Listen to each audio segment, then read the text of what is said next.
There was a man named Michael who lived a happy life with his wife, Paige. They were deeply in love and had a wonderful marriage. However, one day, Paige fell ill and despite all efforts from the best doctors, she passed away. Michael was devastated and couldn't accept the loss of his wife. He felt that he couldn't go on living without her. In his grief, he began to beg and pray with whatever force would allow him to bring his wife back. Then one night, as he drowned his sorrows in a bottle of cheap whiskey, he drifted off to sleep.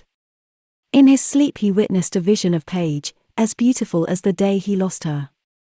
Michael broke down into tears and fell to his knees, begging for her to come back to him. "Honey, please help me," said the vision of his late wife in a weak voice. "I'm in hell, I'm scared and so tired. Tell me what to do, anything." Michael said, barely able to process what was happening. "Come to me, save me, please," she said, her voice getting weaker. "But how?" he responded. "There's only one way to get to hell," Paige said as he snapped back to the waking world. Michael was thrust back to consciousness, covered in sweat and shaking on the floor. He questioned if what he experienced was real or just the whiskey making him see things. As he stood from the floor, he saw a picture of his wife on the wall. He knew in that instant what he had to do. He went to his nightstand, grabbed the revolver he kept for self-defense, and with one final deep breath he closed his eyes and took his own life. Instantly after, he felt heat, smelled smoke and ash. He opened his eyes and saw the landscape around him, dark jagged rock, lifeless cold stone as far as he could see. Smoke pluming in every direction and the occasional guttural scream in the distance. Michael steeled himself and began walking. After what felt like hours he saw a large structure, antique in nature but modern in feel. He didn't know why, but he felt that was where he needed to go. When Michael finally reached the structure, he heard his wife's voice whimper and then moan and in pain. He charged as fast as he could, bashing open the door with all his might. The door swung open and immediately Michael was struck to the ground by a demon. The demon standing over him held a spear to his throat. Michael rolled, sweeping the spear out of the demon's grasp. He bounced back to his feet and thrust the spear into the demon's chest.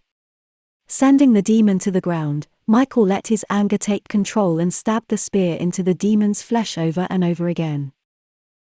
In the distance he could hear more charging towards him. He readied himself and fought relentlessly. Demon after demon fell before Michael. He was covered in wounds, his body screaming at him for pain, but Michael refused to stop. He was going to see his wife one more time. Standing alone, surrounded by the bodies of his attackers, he began to move forward.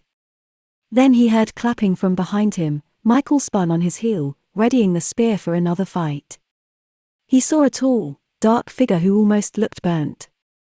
The figure let out a sickly smile and stared Michael down. "Impressive," the figure said in a booming voice. "But what are you doing in my realm?" It was here that Michael realized he was speaking with the devil himself. "I've come to get my wife out of here," Michael said, still holding his spear, ready to fight. The devil laughed mockingly. "And why would I allow that?" "Because I'll tear your realm apart if you don't. I'll spend the rest of eternity doing it," Michael threatened. The devil, shook by the threat, the audacity of this mortal. But he could tell Michael was speaking with the determination of a god. The pure willpower it took to get this far was unheard of. The devil snarled and said in a disgruntled voice, "Fine, she may leave my realm, but you must stay. Nothing is free, mortal." Michael without a moment's thought agreed to the terms.